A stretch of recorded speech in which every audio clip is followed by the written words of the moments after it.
अस्सलाम वालेकुम नाज़रीन। ड्रामा सीरियल कभी मैं कभी तुम में शर्जीना को फाइनली जैसे ही होश आ जाता है तो उसके पास मुस्तफ़ा खड़ा होता है। शर्जीना मुस्तफ़ा को देखकर बहुत ही ज़्यादा शॉक्ड हो जाती है क्योंकि उसको वो सारी बातें याद आ जाती हैं जब उसको मुस्तफ़ा की ज़रूरत थी और वो उसके पास नहीं था।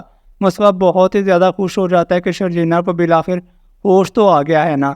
मुस्तफ़ा के पास शर्जीना के माँ बाप भी खड़े होते हैं, वो भी बहुत ज़्यादा खुश होते हैं और शर्जीना से बात करने की कोशिश करते हैं, लेकिन शर्जीना कुछ भी बोलने की कंडीशन में नहीं होती।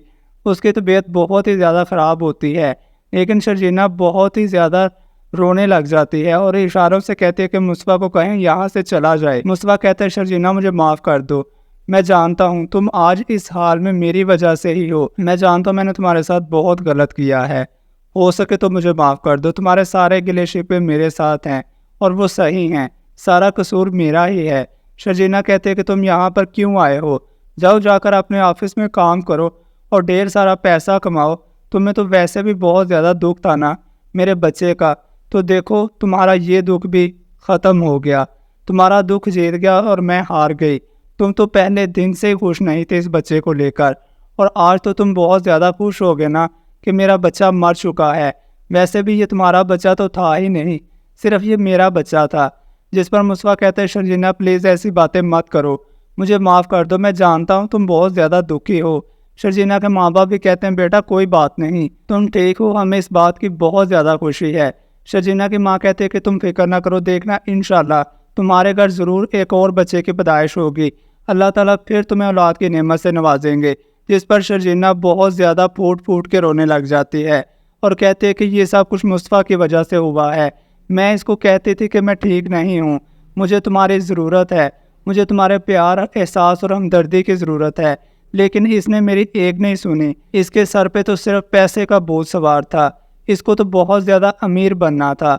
अब ये जाके अपने पैसे में ऐशो इशरत करे, मेरे पास क्या लेने आया है। मुस्तफ़ा शर्जीना के घर वालों के आगे बड़ा ही ज़्यादा शर्मिंदा हो जाता है और हाथ जोड़ लेता है शर्जीना के आगे। लेकिन शर्जीना कहती है अपने माँ बाप को कि इसको कहीं यहाँ से चला जाए, मैं इसकी शक्ल भी नहीं देखना चाहती, इसकी वजह से ही मेरा बच्चा मर चुका है और आज मैं यहाँ इस हाल में पहुँची हूँ। शर्जीना का बाप जो कि पहले ही गुस्से में पागल हुआ फिर रहा था, वो कहता है कि तुम्हें समझ नहीं आ रही शर्जीना क्या कह रही है, दफ़ा हो जाओ यहाँ से और आइंदा के बाद मेरी बेटी को अपनी शक्ल कभी मत दिखाना। जब वो ये कहता है तो उसकी बीवी कहती है कि आप ऐसी बातें मत करें, प्लीज़ सब्र करें, हौसला रखें, आखिर ये हमारा दामाद है। लेकिन मुस्तफ़ा वहाँ से चला जाता है और बहुत ही ज़्यादा रोता है, फिर अपने नए घर में चला जाता है। अपना बड़ा और खूबसूरत घर जो मुस्तफ़ा ने लिया होता है शर्जीना के लिए और अपने बच्चे के लिए, लेकिन वो क्या जानता था कि मुस्तफ़ा को इजहार ही नहीं करना आया कि वो कितना ज़्यादा प्यार करता है अपनी बीवी से और अपने होने वाले बच्चे से। ज़ाहिर है उसने जो कुछ भी किया था अपने बच्चे के लिए ही किया था। वो अपने औलाद को एक रोशन मुस्तकबिल देना चाहता था। वो ये कभी भी नहीं चाहता था कि जो ताने उसे सुनने को मिले और जो जिस तरह दुनिया उसे नकम्मा और नकारा कहती रही, उसकी औलाद को भी यही सब सुनना पड़े और यही सब झेलना पड़े। लेकिन गलतफहमी की वजह से सबको यही लगता है कि मुस्तफ़ा बच्चे के मरने पे बहुत ही ज़्यादा खुश है। हालांकि कौन बाप है जो अपने बेटे की मरने पे खुश हो सकता है, ऐसा कभी भी नहीं हो सकता। इंसान जितना मर्ज़ी अपनी ज़िम्मेदारियों में मसरूफ़ हो जाए, मगन हो जाए, वो जितना मर्ज़ी संजीदा रहना शुरू कर दे, जितना मर्ज़ी इग्नोर करे, लेकिन औलाद के लिए एक बाप के दिल में मोहब्बत का समंदर ज़रूर उबल रहा होता है जिसे कोई भी नहीं देख सकता।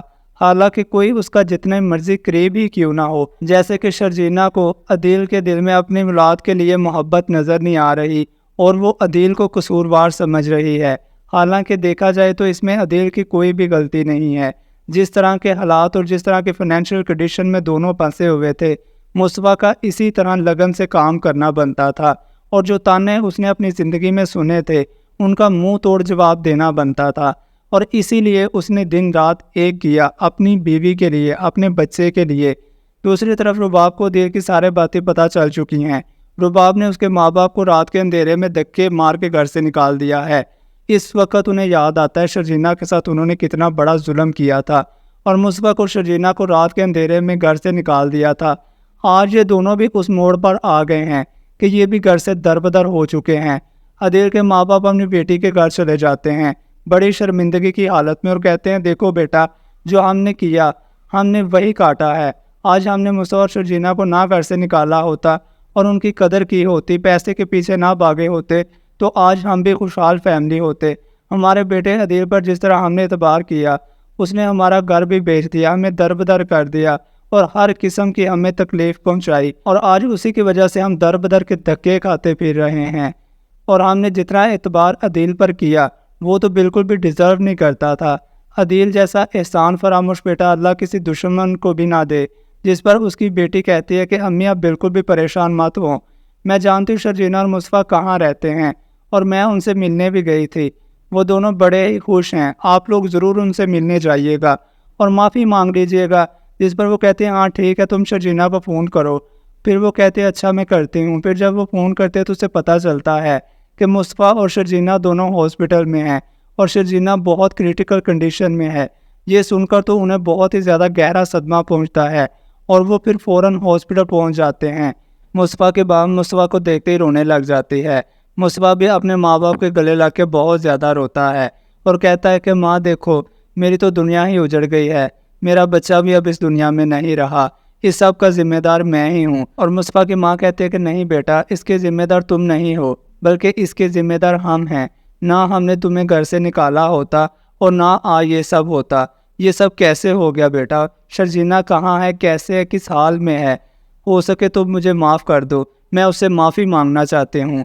दोनों माँ बेटा आपस में गले लग के बहुत ज़्यादा रोते हैं और मुस्तफ़ा जो कि पहले ही अंदर से बहुत ज़्यादा टूटा हुआ होता है, वो तो अपने माँ बाप की हर गलती ही माफ़ कर देता है। और मुस्तफ़ा की माँ मुस्तफ़ा को ये भी बताती है कि बेटा किस तरह अदील ने हमारा घर बेच दिया और आज हम दर-बदर हो रहे हैं। अदील जैसा नालायक बेटा तो अल्लाह किसी को भी ना दे। अदील ने रुबाब को धोखा दिया, जिसकी वजह से रुबाब ने उसे लॉकअप में बंद करवा दिया है।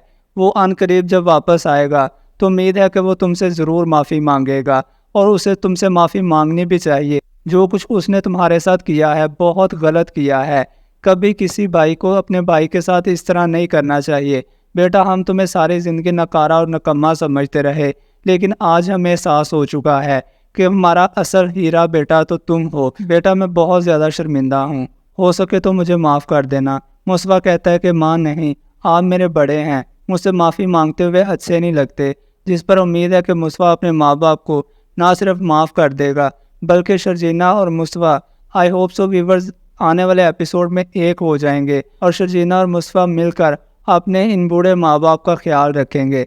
आई होप सो व्यूवर्स के आने वाले एपिसोड में कुछ ऐसा ही होगा। और ये तो नाज़रीन मकाफ़ाते अमल है, जैसा इंसान किसी के साथ करता है उसके साथ वैसा ही होता है। जो इन्होंने शर्जीना और मुस्तफ़ा के साथ किया और वही इनके साथ खुद हुआ, वही अदील के साथ हुआ।